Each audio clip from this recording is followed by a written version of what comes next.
साथ चलते चलते वक्त कहाँ लगता है। साथ चलते चलते वक्त कहाँ लगता है, रास्ते बदलने में वक्त कहाँ लगता है। साथ चलते चलते वक्त कहाँ लगता है, रास्ते बदलने में वक्त कहाँ लगता है। जीवन मिला है धर्म ध्यान कर लो, जीवन मिला है धर्म ध्यान कर लो, जीवन बदलते वक्त कहाँ लगता है।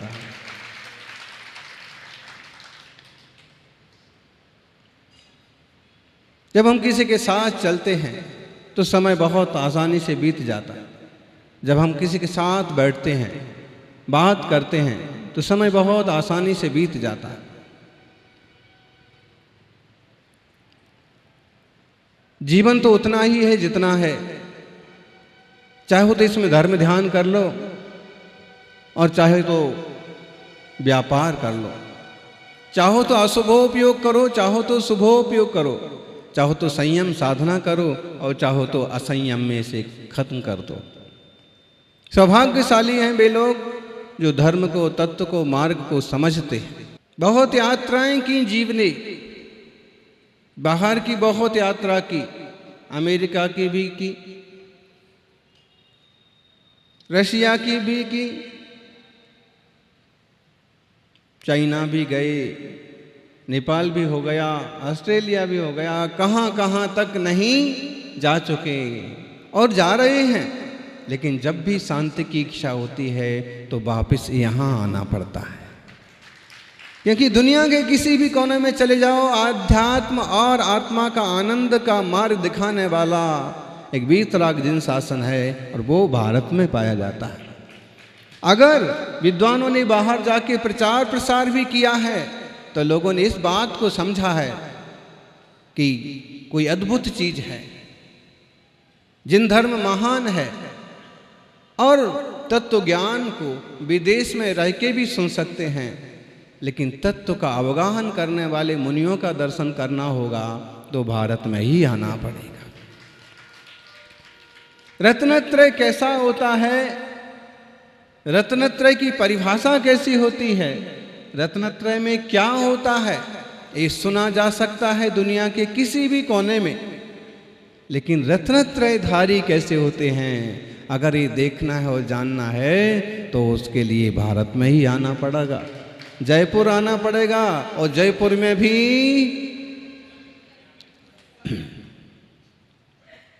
मुनि संघ के पास तक पहुंचना पड़ेगा। आत्म कल्याण का पूर्ण आत्म विशुद्धि का मार्ग है। ज्ञानी संपूर्ण ज्ञानी होते हैं, अरहंत सर्वज्ञ, और इस बात पर श्रद्धा करना पड़ेगी। अथंत गदाणाणम डाणम अथंत गयम, प्रवचन सार के मंगलकारी शब्द हैं। नाणम अथंत गदम लोया लोएसु विठिडा दिठी, नठ मणिठम सब्बम इठम पुणजम तुतम लद्धम,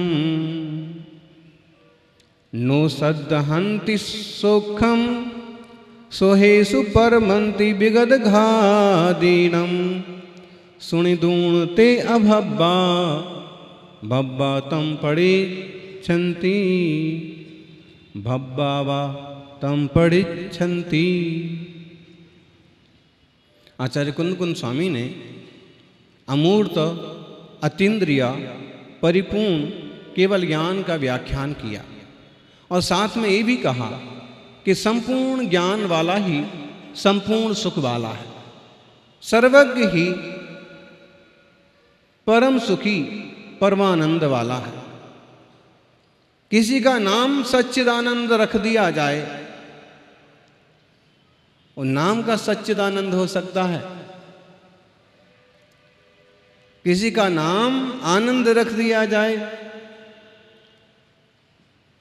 नाम का आनंद होगा।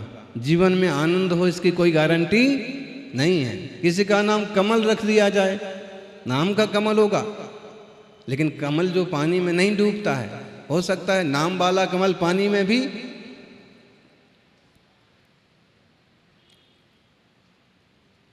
नाम रख देते हैं लोगों का, सच्चिदानंद, सत चित आनंद। वास्तव में आत्मा की विशुद्ध दशा का नाम है।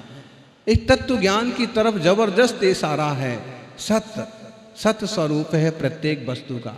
कोई भी वस्तु सर्वथा नष्ट नहीं होती है और कोई भी वस्तु सर्वथा नई उत्पन्न नहीं होती है। सत स्वभाव है। सच्चित और चित, जो चेतना है ना वो चैतन्यमय है। जो आत्मा है वो चिति शक्ति से संयुक्त है। और आनंद, आत्मा भी आनंदमय है। आत्मा का स्वभाव आनंदमय है। मतलब सत चित और परिपूर्ण आनंद का मतलब हुआ सिद्ध भगवान। परिपूर्ण शुद्ध सत्व को प्राप्त है। शुद्ध चिति शक्ति चैतन्य का आवेदन कर रहे हैं और आनंद घन स्वभाव में लीन है। जीवन में आनंद उसी को होता है जो कमल की भांति निर्लिप्त रहता है।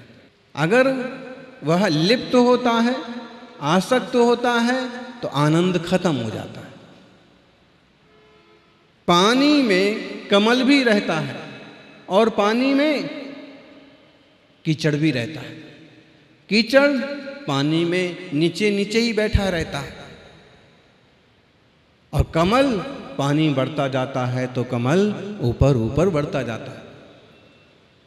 ज्ञानी को पानी में रह के भी कमल की भांति रहना चाहिए, कीचड़ की भांति नहीं रहना चाहिए। सम्यक ज्ञानी विवेकवान जीव। देखो इसमें बहुत सुंदर सुंदर प्रमेय आने वाले हैं। प्रवचन सार पर ही चर्चा चल रही है और बहुत गंभीर जिनवाणी की गंगा में अवगाहन कर रहे हैं अपन।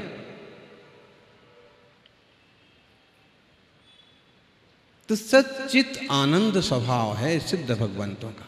वे परिपूर्ण ज्ञान वाले हैं, परिपूर्ण आनंद वाले हैं। वो सब कुछ एक साथ जानते हैं, देखते हैं। कोई कहेगा कि हम थोड़ा जानते हैं तो हमें तो बहुत विकल्प हो जाते हैं, क्लेश हो जाता है, खेद हो जाता है। या तो जान करके खेद हो जाता है कि ऐसा हो रहा है, या फिर आधा अधूरा जानते हैं, बाकी को जानने के लिए लालसा रहती है और नहीं जान पाते हैं, सो खेद होता है। तो अगर कोई सर्वज्ञ नाम के व्यक्ति हैं तो उनको भी खेद होता होगा, उन्हें भी टेंशन होती होगी। जिसको जितना पता होता है उसको जितना ज़्यादा टेंशन होता है। छोटे बच्चे घर में खेलते रहते हैं और बड़े लोग घर में रोते रहते हैं। क्यों? बच्चे को पता ही नहीं है कि दादाजी मर गए। बड़ों को पता है कि दादाजी दादी जी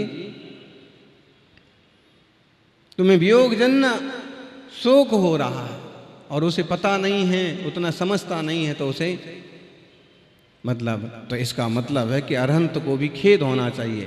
तो यहां पर समाधान दे रहे हैं कि ना अत्यंत नाणम अत्यंत गदम, ज्ञान जो है वह अर्थ के अंत तक चला गया है। दुनिया में जितने पदार्थ हैं, जितना बड़ा विश्व है, सब कुछ उनके ज्ञान का विषय बन गया है। कोई पदार्थ नहीं बचा जो उनके ज्ञान का विषय ना। जैसे आप कलकत्ते में रहते हैं, मुंबई में रहते हैं और कोई मेहमान आपके गांव से आया और उसने कहा कि हमें अमुक चीज़ घुमा दो, हमें अमुक रास्ता दिखा दो, हमें अमुक मंदिर के दर्शन करा दो। तो आप कहते फिक्र मत करो, कभी चलेंगे, कभी भी चलेंगे। यहाँ के तो चप्पे चप्पे को मैं जानता हूँ। चप्पे चप्पे का मतलब क्या होता है? यहाँ के तो चप्पे चप्पे को मैं जानता हूँ। कहीं के भी दर्शन करा देंगे, कहीं का भी घुमा देंगे, कुछ भी दिखा देंगे, फिक्र मत करो। जैसे तुम जहाँ रहते हो, कभी कभी मौका पड़ने पर ऐसा बोलते हो कि चप्पे चप्पे को जानते हैं, जबकि तुमको खुद ही पता नहीं है कि श्रीमती जी ने कब तुम्हारी पैंट की जेब से 1000 रुपये मार दिए। तुमको खुद ही पता नहीं है। घर में क्या हो रहा है, पड़ोसी क्या सोच रहे हैं,